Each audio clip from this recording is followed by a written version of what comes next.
Welcome, I'm Nicandros. You may have seen my previous video. Mutahar's been a fake engineer for 10 years. The video's been way more successful than I ever expected.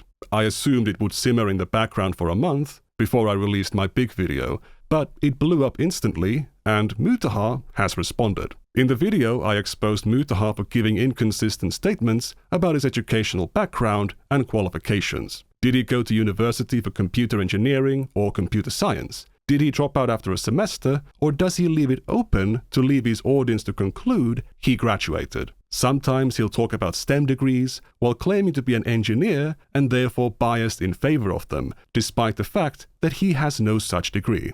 Is it bad if you don't get a STEM degree? Look, I'm gonna sound biased as fuck, but STEM degrees all the way. I'm gonna sound biased because, you know, as an engineer, like, you know, you want to get the degree that's gonna get you a job. You know, a good job. Not saying other degrees can't, but like, you gotta be smart. If he wasn't trying to be deceptive, why didn't he say, I don't have a degree, but I'm still an engineer? By the way, it does seem to be the case that merely holding yourself out to the public as an engineer is a violation of the law in Ontario where Mutahar lives, as Professional Engineers Ontario, a self-regulatory body, not a random engineer labor union, has fined a politician in 2016 for introducing himself as an engineer on television when he wasn't a licensed engineer. Do note that this person used to be a fully licensed engineer, degree-holding professional engineer, but because he was no longer licensed, he lost the right to call himself an engineer. There is no jail time for breaking this law, only a fine if you refuse to cease misusing this protected title. Despite admitting at points that he was a former engineer, that he was a dropout, Mutahar was introducing himself as an engineer as recently as June of 2025. I feel like a doctor trying to explain like how fucking medical procedures work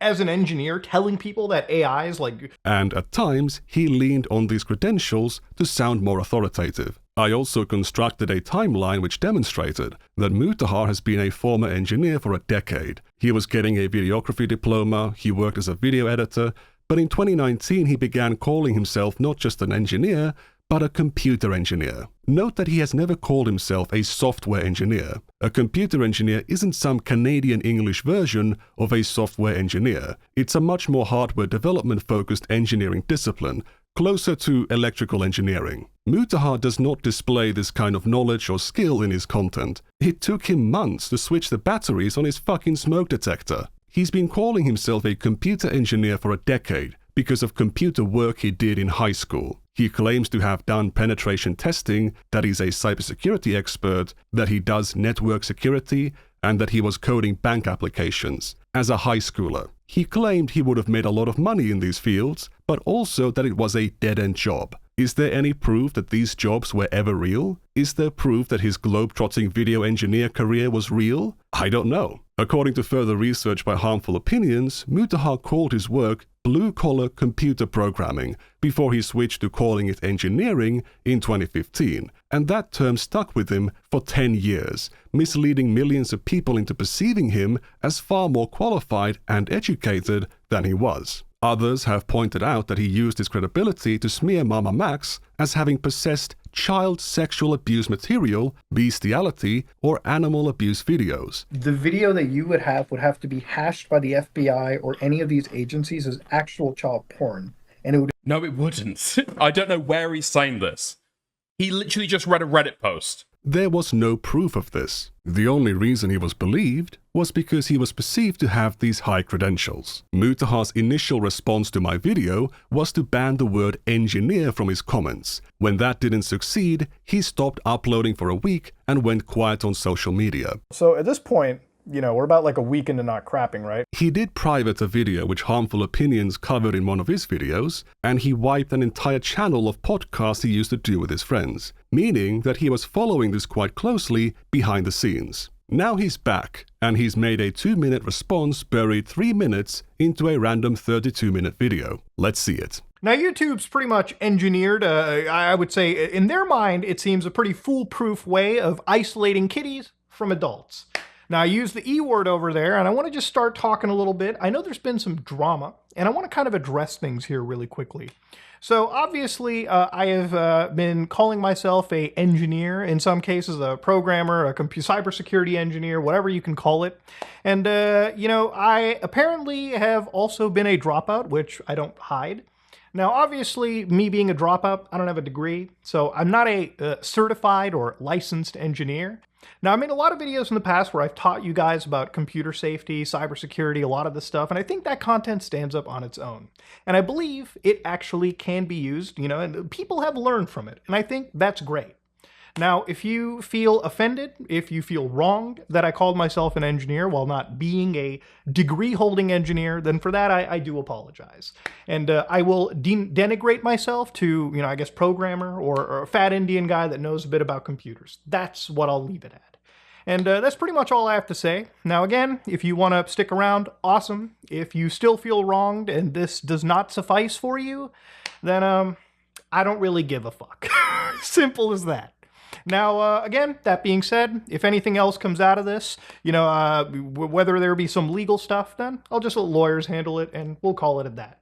But that being said, I want to move forward, and that's pretty much the engineered response that I had to give. I ended my video in a pretty melodramatic phrase. The only power I have is the one you give me when you lie. That was my awkward, cringy attempt at conveying to Mutahar in a brief and concise manner that as long as he keeps lying, all he does is hurt himself. He had the choice of telling the truth, but once again, he's misled his audience about what happened. He is betting on them not knowing anything about the situation, and he's omitting massive amounts of context in an effort to mislead them. He's been, among other things, misappropriating a protected title for a decade to come across as more authoritative to his audience. He's been lying to them for 10 years. Now, if you feel offended, if you feel wronged... Every little thing, from the visuals to the word choices, is him dodging accountability and attempting to downplay it. Hey look, I'm in on the joke, ha ha ha. Look at these videos where I'm looking at code and computer code looking things. I must be pretty advanced. Apparently I'm a dropout without any higher education that an engineer would have. I don't know why that's relevant. He claims he doesn't hide it, but this bitch has called himself an engineer like 70 times, while he's revealed himself to be a dropout like 5 times. Your audience doesn't see all of your content. If Mutahar believed that was true, he would be smart enough not to lie like this in the first place. Now, I made a lot of videos in the past where I've taught you guys about computer safety, cybersecurity, a lot of this stuff, and I think that content stands up on its own.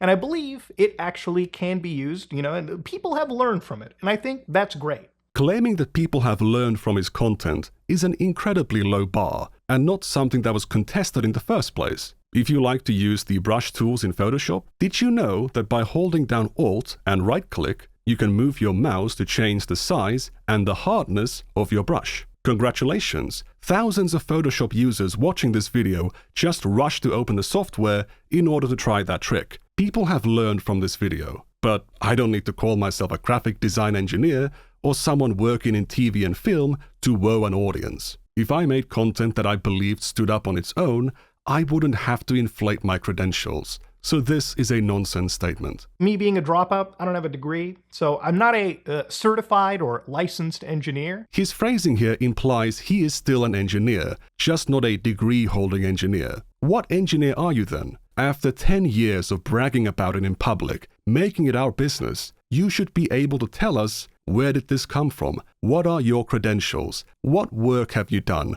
You believe in open source software, you call yourself a programmer.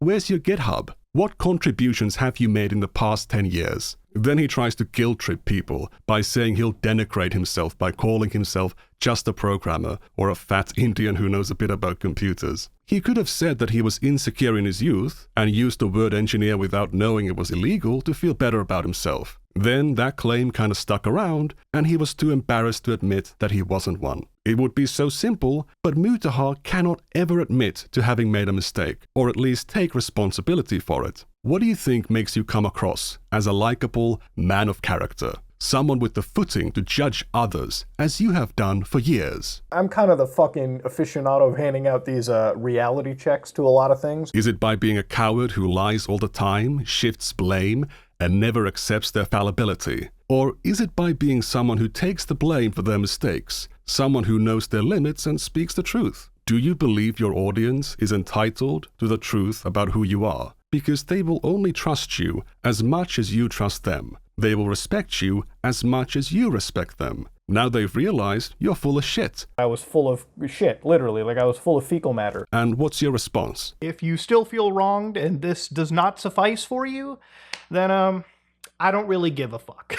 Simple as that. This behavior is not really to your benefit at all. It benefits your critics, but it especially benefits me. Now a large chunk of your audience and the public knows you're full of shit. And it's not that hard anymore to convince them that you've done this exact thing before. Dear viewer, did you feel confused when Mutahar came out with his video denouncing Nuxtaku? Did you feel he was overreacting? That he was distancing himself from him pretty hardcore relative to his actual points of discontent? Well, that's just like what happened here. Mutahar omitted massive amounts of context, because if he told you the full truth, he would have to admit that while he was eager to attack and condemn creators like Eva Chris Tyson for being fans of a lolicon artist or for having kids on a Discord server with porn on it, he was running cover for and defending someone who turned that into their entire content model. Forgive me, Lord, but I did it. Please forgive me. Stop sending Gentai. Why? I already lost No Nut November. Half of my class saw Aqua's butthole on my screen. To be fair, mad respect for sending Aqua's butthole. And your class should be thankful. That's a post from Nuxtaku's subreddit.